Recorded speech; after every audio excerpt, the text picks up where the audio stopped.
So, hey guys, today we're going over all of the cards I think were actually really good for the Duelist Cup. Specifically, we're focusing on Phase 2, where people are going to be trying harder than Phase 1. But yeah, these cards were kind of, I'd say, slept on a bit because for the most part, these are just really, really good against most of the decks that were being played. So specifically, all of these cards have different like pros and cons, but we'll go over the absolute best ones, I think. So first off, I think this is an amazing card that people just weren't playing. So the other card that would be decent if you could run it would be Twin Twister. So specifically though, the deal with Cosmic Cyclone is that it is a quick play spell and it is back row removal.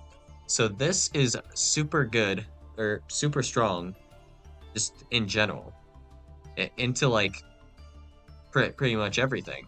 There are very few decks that are not affected negatively by Cosmic Cyclone in some way, shape, or form. So the only specific situation I believe where this isn't that great is specifically if you were playing against branded and you were going first. But if your opponent does try to branded loss you, this will at least deal with lost. So that's the one situation against like branded where this might be somewhat useful, but for the most part, I don't think Cosmic Cyclone is that useful against branded, aside from like banishing one of their cons. But the thing with Cosmic Cyclone and Twin Twisters is that they're usable against like the majority of decks, so we'll just go with a niche one. For example, Vanquish Soul, Snow Devil, and also Dust Devil. You can kind of chance it and hit one of these, so not as good against a lot of back row, but it doesn't do nothing. So just for example, if we're against Labyrinth, then we can pretty easily just um, go ahead and banish one of their cards. So if you want to do some baiting first, you can try like going into the battle phase. That'll probably trigger Big Welcome. Then if you still have Cosmic, you can hit another face down back row. And this also plays around roll back a little bit. So not much you can do about that Big Welcome. It's always going to resolve and summon like Lovely, but you can always banish one of the other traps that are set on the field, and that'll help you out a little bit. So not that game changing for Labyrinth, but it's not a dead card. It's fine, you know. We can use this to banish Labyrinth. We can use this to banish a Floodgate, and if you have two, you can banish two. So that's fine. Specifically, going second into Labyrinth, you're better off with evenly, but actually going first into Labyrinth, this is better because you know when your opponent sets Big Welcome, so if they specifically use furniture to do it, then you always know which card is Big Welcome, and there are advantages to this. So notably, uh, if you know which one is Big Welcome, then you just never target that with Cosmic because it'll just be chained to your Cosmic, so that's pointless. But going first, you also have this option. Uh, let's see, if Labyrinth Stovey Torby gets activated and Kuklok get activated, there is going to be a chain that's going to happen after Stovey Torby resolves or Chandreglir. It doesn't matter which one. So if one of these guys gets activated, what we can actually do is we can just Cosmic, like regardless of whenever our opponent does this, we can Cosmic, and Kuklok needs to be the chain after like Stovey Torby or Chandreglir get sent to the graveyard via their effect or whatever, right? So we can just banish presumably like Big Welcome. So uh, Kuklok effect requires you to still control a Labyrinth monster. So during the window where they don't control one, we can just activate our cosmic, and boom, big welcome gone. And that's essentially like neg 3 more or less. So that's pretty cool, I guess. And then another deck. This one is not as useful if you are specifically going second into them, but if you are going first against super heavy samurai, you can just easily wait for your opponent to scale Wakushi, chain 1 Wakushi, chain 2 Cosmic, and this is a situation where MST negates, so boom, this guy is gone, and your opponent doesn't have access to him either, so that's great. This is like a piece of interaction against specifically super heavy samurai. Not every pen deck gets affected in the same way, but if it works, it works, I suppose. And then of course they're stunned, so this does something against stun. Situational, You can just snipe out like Solemn Judgment with Cosmic if you're lucky, and then run over whatever uh, monster your opponent has. Fossil Dyna, Barrier Statue of the Torrents, whatever. Speaking of which, hmm. Well, actually, Yugioh. It's a water. No, it's a dark. Hmm. I was going to say something, but nah, I changed my mind. All right. So next we have Herald of the Abyss. Herald of the Abyss is surprisingly just pretty good. So the deal with this card is pretty interesting. So pay 1,500 life points and declare one monster type and one attribute. Your opponent must send one face-up monster with the declared type and attribute from the field to the graveyard, if possible. So this card outs any towers kind of monsters, which is nice.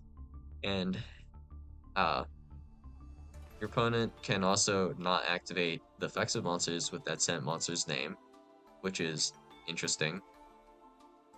This is only for the rest of this turn. But Herald of the Abyss um, does a good amount for you. So noticeably against stun, we could just send whatever floodgate they have, like on field, like the monster one. So this works where kaijus do not anymore because you cannot special summon kaiju. So pretty simple why this is worth consideration now.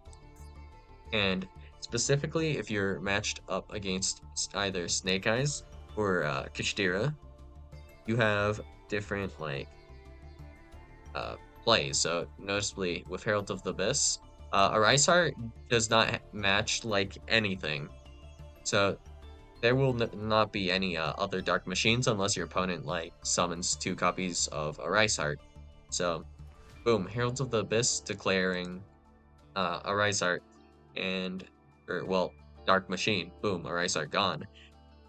So that's pretty nice. And then there is uh, Apollosa. So very wind, I think, right? So Apollosa, well, what does this have in common with anything on the board? Nothing. Are there even good wind fairies? Let's check real fast.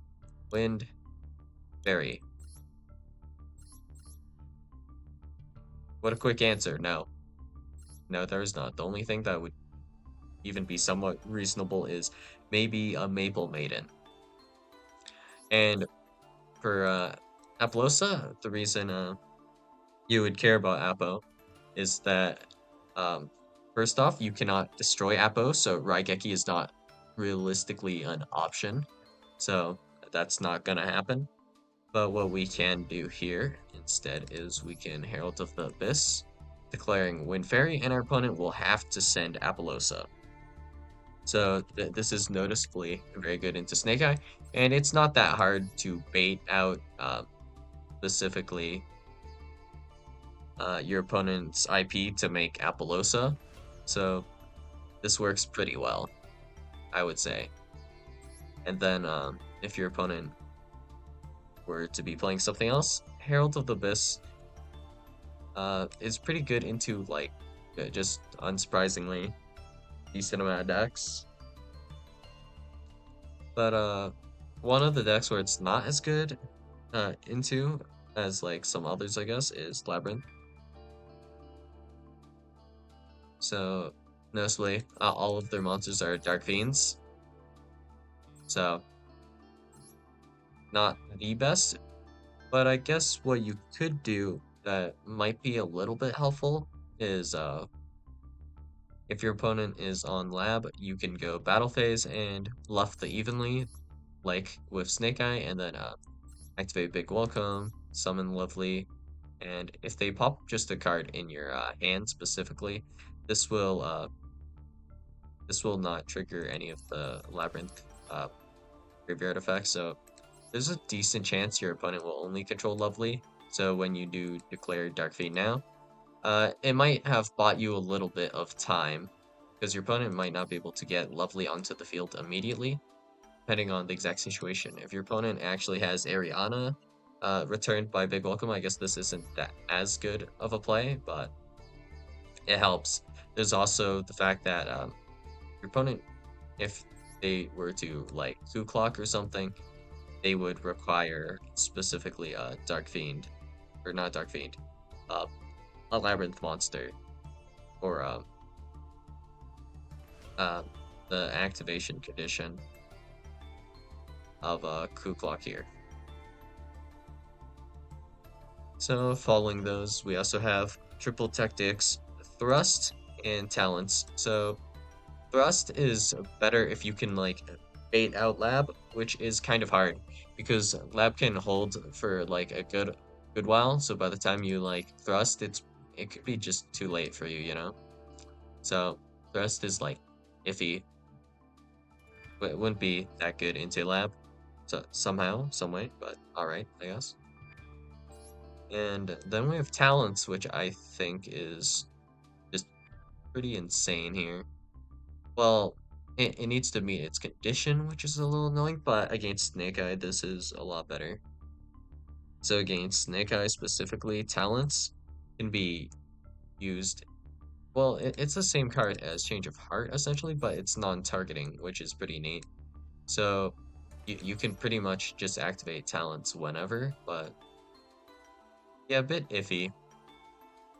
So either way, if we change of heart, we can change of heart, take Apollosa, and then that actually will help you deal with Promethean Princess. So this is just essentially a bargain deal, you know, where you deal with your opponent's Apollosa, and you also deal with the Promethean Princess, and easy enough to bait with talents, or bait for talents, just baiting evenly, you know, trying to attempt to go battle phase. And if our opponent does not activate IP, of course, and if we actually did have evenly, then they would be able to retain one monster. So in that case, the best one to retain, I guess, would be Flamberge. But overall, I think Apollosa, considering our opponent will no longer have like a battle phase, is more worthwhile to go into. So yeah, that would be like 3-4 monster negates, depending on what exactly is on our opponent's board, for their Apollosa. And considering that would be after evenly, then we have no battle phase to get rid of the Apo, so uh, that could be like a little bit rough to an extent, I suppose. But simply change of heart the Apo, and all of a sudden they have 0 monster negates, and we actually have monster negates ourselves. And Promethean Princess, we can negate that with Apo, which is pretty cracked to an extent, and then we can get rid of the Apo later by like simply linking that off, which most decks can do. So yeah, pretty simple. And we also don't lose our battle phase. I guess that's worth mentioning because uh, IP effect happens in the main phase and main phase only, so that would be pretty cracked, just having balance, change of heart, or thrust. All of them accomplish essentially the same thing. And the neat thing, if we don't thrust specifically, is that with talents or change of heart, it our opponent cannot really hand trap us that well. Like if they already activated Max E, I guess that's that. But what are you going to draw into? Ash Blossom, I will Apo negate. Effect Veiler, I will Apo negate, you know? So, pretty solid card against Snake Eyes specifically, and a few others, but notably, like against Vanquish Soul, Talents is just infinitely better, where we would really want to resolve the non-targeted version of this effect, because, for example, target Rosin. Okay, now Rosin uh, gets tagged out by Orger. So, Egg 1. Great. That doesn't do that much. And still somewhat alright against like Lab, I guess, is if you change of heart, it's not that bad, is it? Well, I guess, yeah, change of heart isn't that good. But if we can triple tactics talent, this at least can deal with this. So, Lady Labyrinth of the Silver Castle. We can take this for the turn and it becomes easier to out this. Or, I mean, I guess we can draw too. Not like insanely crazy against like Lab, but it's not like useless, so that's great, I guess. And I guess there's also like potentially taking Chaos Angel if need be, which is not that bad either. So I guess this is just moderately okay. So the issue with Change of Heart though is that this targets, if it did not target, it would be crazy, you know?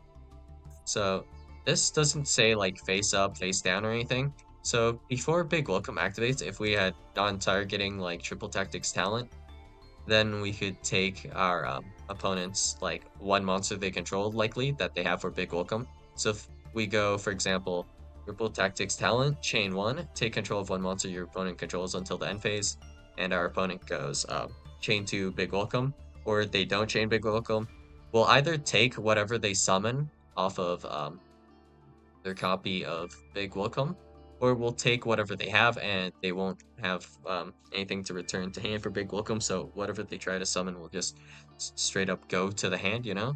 Field then to the hand with Big Welcome. So talents could be situationally good if we could somehow bait out a hand trap or something in the main phase against Lab. So there is like small potential here, but it's like kind of iffy, right? If we like thrust though, I guess. But we would still need to bait this out somehow, I guess. If we can force them to activate in the battle phase, we can grab Duster, I guess, with Thrust. So, a little bit iffy, but there are potential plays you can try for it with all of these cards. And the most, like, interesting ones are probably going to be, like, Talents, because Talents is going to be somewhat usable going first. So if we focus on the cards that are well, or usable on turn one and turn two, we have Thrust, or not Thrust, Talents, and then we have Cosmic Cyclone and Herald of the Abyss. Not so much usable in this sense, but it's got the nice usage of being able to be used to somewhat board break and also out um, those normal summon floodgates like Fossil Dyna for your statues. So this is more like a situational tech if your deck needs it. Noticeably though, I don't think Rust is that great going first because you need like a decent normal spell trap to set off of this. So it might as well read trap if you're going first, right? So somewhat awkward for a thrust. Is your opponent likely doesn't control anything, so that is a little bit rough for a thrust. Yeah, but triple tactics talents on the other hand, you can draw two cards. You can look at your opponent's hand and choose one card from it to shuffle into the deck, and then non-targeted take control. So the fact that this is non-targeting is pretty important. But against Snake Eyes specifically, Change of Heart is decent. Against like some other decks, Triple Tactics Talent is going to be the difference maker. So yeah, that's all I got for you guys today, and I'll see you guys in the next video. Bye.